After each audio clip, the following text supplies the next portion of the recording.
what I'm going to try and do is link a few different things together. And, you know, we're kind of, as we're moving into this concept of blue carbon and coastal wetlands and operationalizing it, kind of in new territory. Though a lot of work's gone on with the forestry people, and a lot of work's gone on in the wetlands restoration people, two separate communities which are starting to come together. So I'm going to talk about that, but I'm also going to talk a little bit about how we link between sort of projects at the sort of Herring River scale or the size of the science scale that's been going on in Quoit Bay to different levels of policy development and governance, different levels of governance. What are we as restoration practitioners trying to do? You know, we are sort of working in a world where we've had, if you see the little dotted lines there, we've had some sort of system that was in a relatively stable or resilient state, and it's declined because of human impacts in some ways, so resilience has been lost, capacity to deal with shocks and stresses is diminished. So what we're trying to do is increase a little schematic, could be any sort of metric on this side, fisheries number, area habitat, water quality. We want to just increase the resilience of the system to these sort of perturbations that take place naturally. But as we do that, we have issues to deal with moving baselines. We have sea level rise. So as well as factoring in improving the environment, we have to deal with things moving along, which can be a challenge sometimes for planning. You've seen this graphic already from Steve. As well as trying to do that, we've also got to try and bring in the climate change mitigation side. You know, a baseline condition, we want to have a net improvement in greenhouse gas management. And that's what we're trying to achieve. So we're asking quite a lot of the coastal management, the restoration community, of communities generally within coastal societies.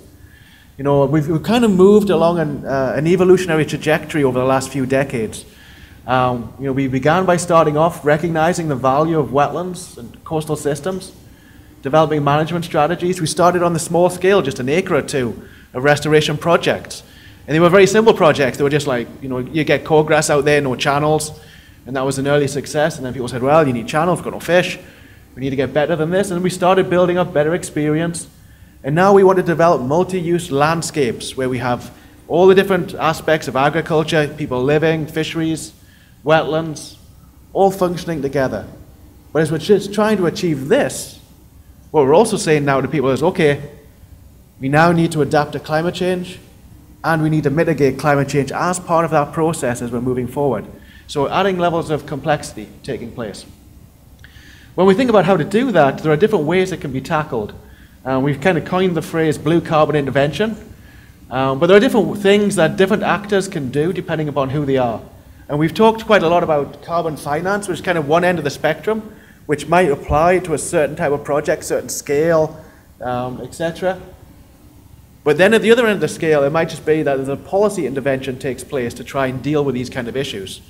One policy intervention might be something to do with shrimp imports, for example, leading to a beneficial impact in overseas. Another intervention is the example from California, where they took money from the cap and trade system, and rather, because they're not ready yet to bring in wetlands into that system, have just allocated money to wetlands restoration if those projects can demonstrate a net greenhouse gas benefit. It's taking a policy approach, reallocating monies in terms of where monies flow within state, federal organizations. Or there could be a management approach. If you're a land manager, you might adjust your land management practices to reduce greenhouse gas emissions, for example. One example might be Fish and Wildlife Service. They manage 160,000 acres of former freshwater tidal lowland organic soils. By adjusting their management practices, they could reduce their greenhouse gas emissions while planning for what to do with sea level rise in the future. To give some sort of structure to this, myself and some colleagues brought out a report and released it at the climate change negotiations in Lima last December. Sort of just bringing together some of the thinking between the forestry people and the restoration people, and what are some of the guiding principles that might be developed or brought to bear. I'll chat about those momentarily. The ecosystems that we're all thinking about, I can go really fast through this, but it started with forestry. People think about the above ground biomass. And then around about 1995, 2000, the peat people said, hold on a second, what about soils? We're not recognizing soils at all. We need to bring this in. And what we're doing now is we're moving to the slightly more complicated ecosystems. We're moving down slope. We're taking the same frameworks which are developing in the international and national levels for greenhouse gas management and linking in coastal ecosystems, mangroves, but also tidal forests. Not just mangroves, but tidal forests as well. Tidal marshes, and also seagrasses. Increasingly, we're becoming more complicated in the ecosystems that we're looking at, but what we are going to be moving towards is moving away from individual habitats to really looking at whole landscapes and do the accounting of fluxes across that, and then how we develop our carbon management strategies, our greenhouse gas management strategies at the landscape scale. We're trying to link between various activities at the local demonstration level. If you want to get things done, you have to be able to demonstrate at the local level and talk to policy people, because if you just talk to policy people and they've got no demonstration, they've got nothing to do with that. And if you have demonstration but no policy people to talk to, then you can't get very far. So we're trying to talk at multiple levels at the same time. And we do have the ear of a number of people. The policy people are saying, okay, we're interested in these mitigation activities. We recognize the need to include adaptation into our management of our coastal systems. Can you demonstrate that? And that's the value of these kind of projects that we're seeing that were quite big. And so we're just trying to link between all of these things. And increasingly now we're starting to see organizations think about bringing wetlands into greenhouse gas management. The Commonwealth of Massachusetts is starting to look at incorporating coastal wetlands into their state inventory, Commonwealth inventory. And also the US federal government is also looking to do exactly the same as well. So this is very promising developments. A number of demonstration activities going on across the US. I'm not going to spend any detail on this, but understanding landscape fluxes, very important. Oops. Incorporating wetlands into national and state level greenhouse gas inventories. Supporting blue carbon working groups, building technology. And we've seen some of the technologies been developing with Jim's work, Kevin's work and team, with what Omar's been doing. Modeling, response to climate change, connecting blue carbon and green infrastructure. It's what engineers are starting to move into now. If you could provide flood protection, can you integrate also the blue carbon aspects? Developing policies and market tools, the methodology. Linking adaptation and mitigation. That's what a lot of the discussions are going on about right now, or will be going on about in Paris when the negotiations come around in December. And then very importantly, supporting demonstration activities. So what are some of the key lessons that we've been identifying? And then I'll get down into the ground again. Wetlands conservation offers great benefits because there's a lot of cost that goes with restoring wetlands, but if you conserve the existing ones, you get one of your biggest greenhouse gas benefits and also your most economic cost-benefit ratios. Restoration is often technically feasible, but not always. One of the biggest causes of carbon project failure or restoration project failure is poor planning. Going out and thinking you can do it. If you've got examples where you've done it next door, then you can go a lot further that way. But really planning saves you a lot of money and a lot of heartache in the long run. And you need to include sea level rise in your planning, which is a newish thing. Engaging with the communities and building capacity at state and, in this case, federal level is very important to moving things forward. If you don't have community support, you're not likely to get very far. And that's particularly important in the tropics. And there's no rigid template for blue carbon interventions. So in a way, we're on new territory. We can develop our own ways forward, but it means we have to develop our own ways and new ways forward too. What are the low-hanging fruit in terms of project development? Protecting intact existing stocks.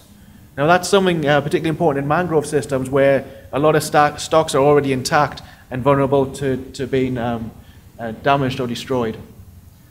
The new one that's coming up, that's come up really out of this project, has really started shaping this thinking, and Tom spent a great deal of time illuminating on this, is the value of reconnecting impounded waters. The methane reductions there seems to be a lot of potential there. We don't have a lot of numbers in this regard, so we definitely need more numbers. So there's a lot of potential there. One of the interesting things about methane reductions, one of the reasons why we haven't had so much of wetlands in the climate change mitigation landscape already, is that there's always a perceived risk of that if you grow a forest, if you restore a wetland, that can be reversed in the future, and your mitigation benefit is returned back to the atmosphere. It's a reasonable risk, but there is a temporal component to that. Benefits now have value. But with the mangrove aspect, with the methane aspect, if you reconnect an impounded water and you increase the salinity and you reduce methane, that's not a reversible risk. There's a non-reversible risk aspect to that. There's no risk associated with it. and try and say it that way. Because you've stopped the methane going back to the atmosphere. It's not being created. So that's a lot of potential associated with that. And you can get more credits because there's less risk. Re-wetting of drained agricultural soils, again, preventing CO2 emissions. They're probably the top three. But also as we think about, as we connect to other landscapes, not just thinking about the individual wetlands, but we're thinking also, if you connect in, if you think the whole landscape scale, you're starting to think about how you manage forests, how you manage agriculture next door to it. So think about expansively in terms of the projects. And then of course, restoring wetlands brings benefits as well, which is additional. But when we think about the projects in New England, your project just could be reconnecting impounded waters. And you're restoring the wetlands, though it comes with additional ecological benefits, is an additional benefit in terms of the greenhouse gas management. But your lowest hanging fruit, it seems, would be the reconnecting impounded waters. Steps in a project, so this is where we start scaring people.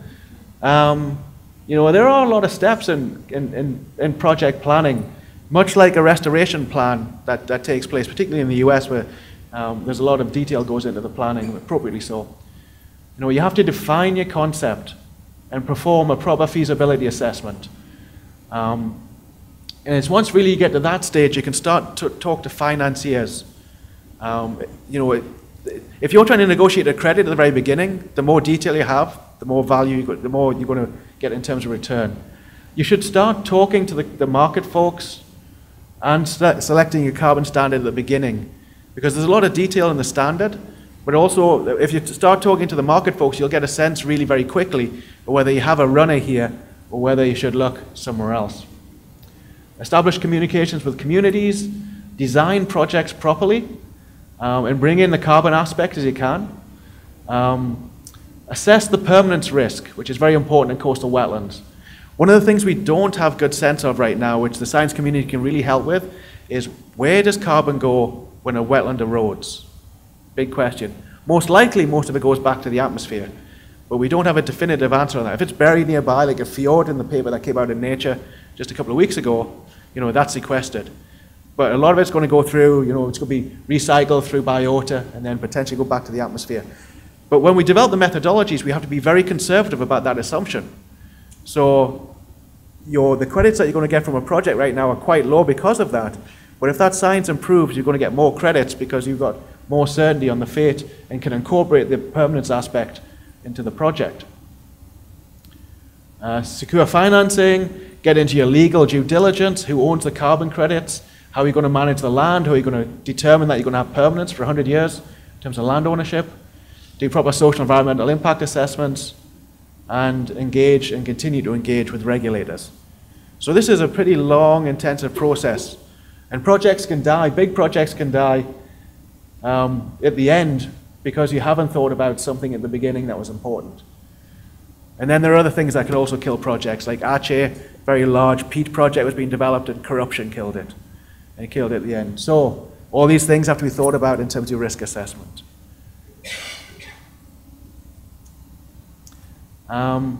Some lessons, similar sorts of lessons from the conservation and restoration community.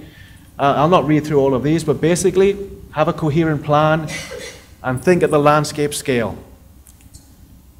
Think about how things are going to change. One of the things we've learned from the mitigation project world is that if you think at the individual project scale, you can get into trouble. What you really need to do with climate change mitigation is think at the landscape scale, think about an adaptation plan, and put your individual project within that context. Recognize that the landscape's going to move around and that your project's going to have to adjust associated with that. The projects from the carbon project side, largely very similar. Assume ownership of the project.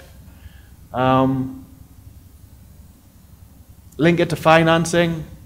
Do thorough project planning. It's basically the message. Just jumping into this interesting question about grouping. I'm going to use an example from the other part of the world, over in Washington State. And this is the Snohomish Estuary. It used to be, this is the tidal boundaries. That's pretty much the tidal boundaries right there. Used to be a forested tidal wetland with emergent marshes, and then in the 1930s, folks came in and chopped down all the trees, drained all the wetlands, and turned it to some form of agriculture. But because it subsided, the agriculture was of relatively low value, and wetlands restoration projects started to come back into the landscape. One created by Mother Nature there at North Eby Island in 1960 or so, and then the rest are planned and ongoing projects. And so we looked at the carbon sequestration aspects of that. I'm not going to dwell on that part of it, but say, this is a common structure of a coastal system. Individual projects coming online, connected through some level of planning, recognizing the other exists, but not really connected at all. And as we think about developing a carbon project, how do we think about these individual projects, which could be linearly along the coast, separated by space, but equally within the same ecoregion? One thing to think about using this analogy is that, well, if we, for the analysis that we happen to do, we look to see where would sea level be in 100 years' time.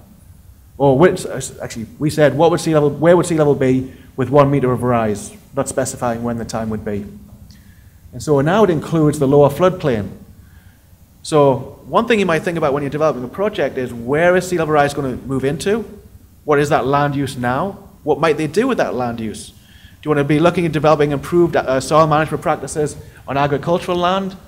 You want to be thinking about, well, maybe do you put forestry there, which might be replaced by wetlands into the future? You also need to be thinking about the economics. Often flood management strategies look at the economics of a levee 20, 40, maybe 50 years out. But if you look at the same economics 100 years out, you might get a very different cost-benefit ratio about what you want to do with the land. But you need to be thinking about talking with the stakeholders in this whole region about how they view their landscape being. And actually, in this particular estuary, Snohomish County have a very vibrant discussion with the agricultural community about the amount of restoration that's taking place. So a lot of it is bringing the community into the projects and being them part of the decisions about what they want to do as sea level rises, etc. Linking across different types of habitat, just mentioned that, forestry, bringing it all in. But you can group lots of small projects together. This could be, for instance, just an example, one large carbon project. Not all these different pieces of land are within it right now, but they could opt in within the future. So under the verified carbon standards, which is the standard that we've been working with, they recognized group projects as an activity. I was struggling to find the name, but they came up with a name already. They're called instances. And so each project to activity instance fits within a larger project. And you just need to, there's a definition there. But in setting it up, you set the wider project boundary. You can have a flexible number of instances. You have to validate for each type of activity that's going to be within your project area.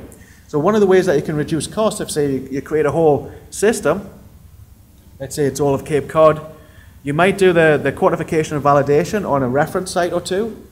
And then if you know that the sites are very equivalent to that, you do a much lower level of monitoring to confirm that, and then move on from there. So by grouping projects together, potentially you can bring down Tom's costs down as part of that process. That's one of the attractive processes that why people have started thinking about grouping, and that's what began in the forestry sector. They have to be homogeneous. You have to be clear at the beginning what the geographical extent is and what your eligibility criteria are. But you can expand your geography through time. And you can allow other projects to come in within your boundary as landowners elect to choose to do so, which is a nice flexible thing about it.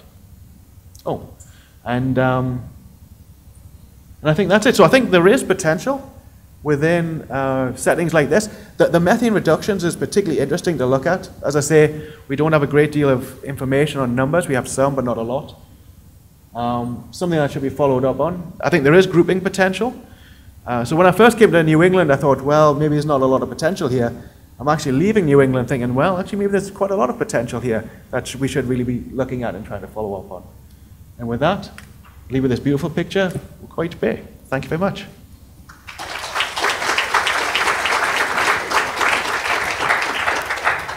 Thank you very much, Steve.